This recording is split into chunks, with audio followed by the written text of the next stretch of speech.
ಮೊಣಕಾಲು ನೋವು, ಬೆನ್ನು ನೋವು, ಕೈಕಾಲು ಜಾಯಿಂಟ್ಸ್ಗಳ ನೋವಿನಿಂದ ದಿನಾಲೂ ಬಳಲುತ್ತಿದ್ದೀರಾ? ಬೆಳಿಗ್ಗೆ ಎದ್ದ ಕೂಡಲೇ ನಡೆಯೋಕ್ಕೂ ಕಷ್ಟ ಆಗ್ತಿದೆಯಾ? ನಿಮ್ಮ ಜಾಯಿಂಟ್ಸ್ಗಳ ನೋವಿಗೆ ಟ್ಯಾಬ್ಲೆಟ್ಸು, ಇಂಜೆಕ್ಷನ್ನು, ಆಪ್ರೇಷನ್ ಮಾತ್ರ ಲಾಸ್ಟ್ ಸೊಲ್ಯೂಷನ್ ಅಂತ ನಂಬಿದ್ದೀರಾ?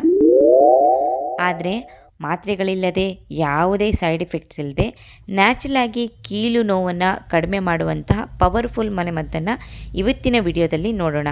ಈ ವಿಡಿಯೋ ಕೊನೆವರೆಗೂ ನೋಡಿದರೆ ನಿಮಗೆ ಕೀಲು ನೋವಿಗೆ ನಿಜವಾದಂತಹ ಕಾರಣ ಪ್ಲಸ್ ಶಾಶ್ವತ ಪರಿಹಾರ ಎರಡೂ ಗೊತ್ತಾಗುತ್ತೆ. ಇವತ್ತು ಕೀಲು ನೋವು ವಯಸ್ಸಾದವರಿಗೆ ಮಾತ್ರ ಅಲ್ಲ, 20-30 ವರ್ಷದ ಯುವಕರಿಗೆಲ್ಲ ಈ ಸಮಸ್ಯೆ ಹೆಚ್ಚಾಗಿದೆ.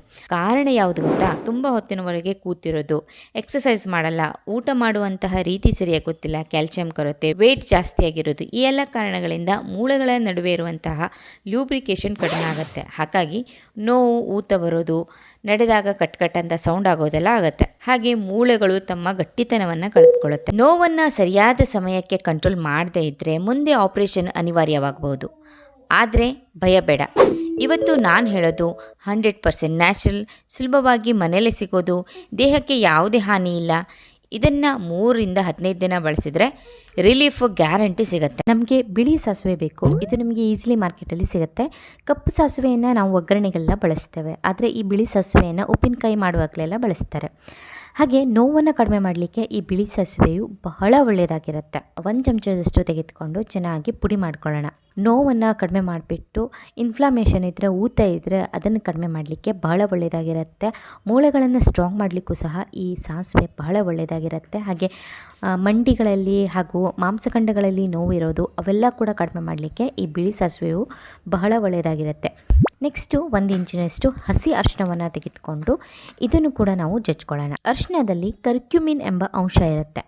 ಇದು ನೋವನ್ನು ಕಡಿಮೆ ಮಾಡಲಿಕ್ಕೆ ಹಾಗೂ ಊತವನ್ನು ಕಡಿಮೆ ಮಾಡಲಿಕ್ಕೆ ಹೆಲ್ಪ್ ಮಾಡುತ್ತೆ. ನೆಕ್ಸ್ಟ್ ನಮಗೆ ತುಳಸಿ ಎಲೆಗಳು ಕೂಡ ಬೇಕಾಗಿರುತ್ತೆ, 8-10. ಈ ತುಳಸಿ ಎಲೆಗಳಲ್ಲಿಯೂ ಕೂಡ ನೋವನ್ನು ಕಡಿಮೆ ಮಾಡುವಂತಹ ಶಕ್ತಿ ಇದೆ. ಹಾಗೆ ಊತವನ್ನು ಕಡಿಮೆ ಮಾಡಿಬಿಟ್ಟು ನೋವು, ಉರಿಯನ್ನು ಕೂಡ ಕಡಿಮೆ ಮಾಡುತ್ತೆ. 3-4 ಬೆಳ್ಳುಳ್ಳಿಯ ಎಸಳುಗಳನ್ನು ಕೂಡ ತೆಗೆದುಕೊಳ್ಳೋಣ. ಇದು ಕೂಡ ನೋವನ್ನು ಕಡಿಮೆ ಮಾಡಲಿಕ್ಕೆ ಬಹಳ ಒಳ್ಳೆಯದಾಗಿರುತ್ತೆ. ಪಾತ್ರೆಯಲ್ಲಿ ಸ್ವಲ್ಪ ಕ್ಯಾಸ್ಟರ್ ಆಯಿಲ್ ಅಥವಾ ಹರಳೆಣ್ಣೆಯನ್ನು ಹಾಕೊಳ್ಳೋಣ. ಹಾಗೆ ಸಾಸಿವೆ ಎಣ್ಣೆಯನ್ನು ಕೂಡ ಹಾಕೊಳ್ಳೋಣ. ನಿಮಗೆ ಬೇಕಾದರೆ ನೀವು ಎಳ್ಳೆಣ್ಣೆಯನ್ನು ಕೂಡ ಬಳಕೆ ಮಾಡ್ಕೊಳ್ಬಹುದು. ಈ ಎಣ್ಣೆಯಲ್ಲಿ ನಾವು ಕಟ್ ಮಾಡಿದಂತಹ ಬೆಳ್ಳುಳ್ಳಿಯನ್ನು ಹಾಕ್ಬಿಟ್ಟು ಚೆನ್ನಾಗಿ ನಾವು ಇದನ್ನು ಫ್ರೈ ಮಾಡ್ಕೊಳ್ಳೋಣ. ಹಾಗೆ ಕುಟ್ಕೊಂಡಿರುವಂತಹ ಸಾಸಿವೆ ಪುಡಿಯನ್ನು ಕೂಡ ಹಾಕೋಣ. ಅದರ ಜೊತೆಗೆ 1/4 ಚಮಚದಷ್ಟು ಅಜ್ವೈನನ್ನು ಕೂಡ ಹಾಕ್ತಾಯಿದ್ದೀನಿ. ಅಜ್ವೈನ್ ಕೂಡ ನೋವು ಕಡಿಮೆ ಮಾಡಲಿಕ್ಕೆ ಭಾಳ ಒಳ್ಳೆಯದು.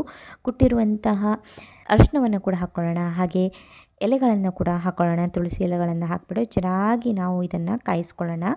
ಸೊ ಎಲ್ಲನೂ ಕೂಡ ಒಟ್ಟಿಗೆ ಹಾಕಬೇಡಿ, ಒಂದೊಂದು ಆದ ನಂತರ ಒಂದೊಂದು ಹಾಕಿ. ಬೆಳ್ಳುಳ್ಳಿ ಸ್ವಲ್ಪ ಫ್ರೈ ಆದ ನಂತರ ಎಲ್ಲ ವಸ್ತುಗಳನ್ನು ಒಂದರ ನಂತರ ಒಂದು ಹಾಕ್ಬೋದು. ನೋಡಿ, ಇವಾಗ ಎಲ್ಲ ವಸ್ತುಗಳು ಕೂಡ ಚೆನ್ನಾಗಿ ಫ್ರೈ ಆಗಿವೆ ಎಣ್ಣೆಯಲ್ಲಿ.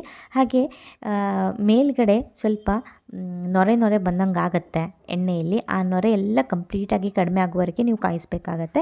ಇವಾಗ ನೊರೆ ಎಲ್ಲ ಹೋಗಿದೆ. ಸೊ ಇವಾಗ ಈ ಎಣ್ಣೆ ತಯಾರಾಗಿದೆ ಅಂತ. ನೆಕ್ಸ್ಟು ಒಂದು ಬಟ್ಟೆ ತೊಗೊಳ್ಳಿ. ಅದರಲ್ಲಿ 1 ಚಮಚದಷ್ಟು ಒಣ ಶುಂಠಿ ಪುಡಿಯನ್ನು ಹಾಕ್ಕೊಳ್ಳಿ. ಹಾಗೆ 1 ಚಮಚದಷ್ಟು ಕಲ್ಲುಪ್ಪನ್ನು ಹಾಕ್ಕೊಳ್ಳಿ. ಪಿಂಕ್ ಸಾಲ್ಟು, ರಾಕ್ ಸಾಲ್ಟ್ ಯಾವುದಾದ್ರೂ ಇದ್ದರೆ ಅದನ್ನು ಬಳಸ್ಕೊಳ್ಬೋದು, ಅಥವಾ ನಾರ್ಮಲ್ ನಿಮ್ಮ ಮನೇಲಿ ಯಾವ್ದು ಬಳಸ್ತೀರಾ ಅದನ್ನು ಹಾಕ್ಕೊಳ್ಳಿ 1 ಚಮಚದಷ್ಟು. ಹಾಗೆ ನಾವು ಅಕ್ಕಿ ಹಿಟ್ಟನ್ನು ಕೂಡ ಹಾಕ್ಕೊಳ್ಳೋಣ. ಸೊ ಮರಳಿದ್ರೆ ಅದನ್ನು ಕೂಡ ಬಳಸ್ಕೊಳ್ಬಹುದು, ಅಥವಾ ಬರೀ ಉಪ್ಪಿನಿಂದಲೇ ನೀವು ಮಾಡ್ತೀರಾ ಅಂದರೆ ಬರೀ ಉಪ್ಪನ್ನು ಕೂಡ ಬಳಸ್ಕೊಳ್ಬಹುದು.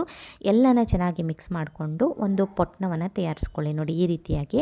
ಸೊ ಒಟ್ಟಿನಲ್ಲಿ ಶಾಖ ತೊಗೊಳ್ಳಿಕ್ಕೆ ಒಂದು ಪೊಟ್ಣವನ್ನು ನೀವು ತಯಾರಿಸ್ಕೋಬೇಕಾಗತ್ತೆ. ಹೇಗೆ ಬೇಕೋ ಹಾಗೆ ಒಂದು ಗಂಟನ್ನು ಕಟ್ಕೊಳ್ಳಿ. ಬಿಸಿ ತವಾದ ಮೇಲೆ ಇಟ್ಬಿಟ್ಟು ಚೆನ್ನಾಗಿ ಇದನ್ನು ಬಿಸಿ ಮಾಡ್ಕೊಳ್ಳಿ. ತುಂಬ ಜಾಸ್ತಿ ಬಿಸಿ ಮಾಡ್ಕೊಳ್ಳಿ. ನಿಮಗೆ ಎಷ್ಟು ಬಿಸಿ ತಡೆಯೋಕ್ಕೆ ಸಾಧ್ಯ ಆಗುತ್ತೋ ಅಷ್ಟು ನೀವು ಬಿಸಿ ಮಾಡ್ಕೊಳ್ಬಹುದು. ಇವಾಗ ಈ ಬಿಸಿ ಪೊಟ್ಣವನ್ನು ಎಲ್ಲಿ ನಿಮಗೆ ನೋವಾಗಿದೆಯೋ ಅಲ್ಲಿ ನೀವು ಶಾಖ ಕೊಡಬೇಕಾಗತ್ತೆ. ಚೆನ್ನಾಗಿ ಎಲ್ಲ ಕಡೆಯಲ್ಲಿ ನೀವು ಶಾಖ ಕೊಡ್ಬೋದು. ಮಂಡಿಗೆ, ಬೆನ್ನಿಗೆ, ಕೈಗಳಿಗೆ, ಕಾಲುಗಳಿಗೆ, ಸೊಂಟಕ್ಕೆ, ಎಲ್ಲಿ ನಿಮಗೆ ನೋವಿದೆಯೋ ಅಲ್ಲಿ ನೀವು ಚೆನ್ನಾಗಿ ಶಾಖವನ್ನು ಕೊಡಬೇಕಾಗತ್ತೆ. ಸೊ ಶಾಖವನ್ನು ಒಂದು 10-15 ನಿಮಿಷನಾದರೂ ಚೆನ್ನಾಗಿ ಶಾಖ ಕೊಡಬೇಕಾಗತ್ತೆ. ಸೊ ಶಾಖ ಕೊಟ್ಟ ನಂತರ ನೀವು ಎಣ್ಣೆ ಏನು ತಯಾರಿಸಿರ್ತೀರ ಆ ಎಣ್ಣೆಯಿಂದ ಚೆನ್ನಾಗಿ ಮಸಾಜ್ ಮಾಡಬೇಕಾಗತ್ತೆ. ತುಂಬ ಒತ್ತಿ ಮಸಾಜ್ ಮಾಡ್ಕೊಳ್ಬೇಡಿ, ಯಾಕಂದರೆ ಆಲ್ರೆಡಿ ನೋವಿರುತ್ತೆ.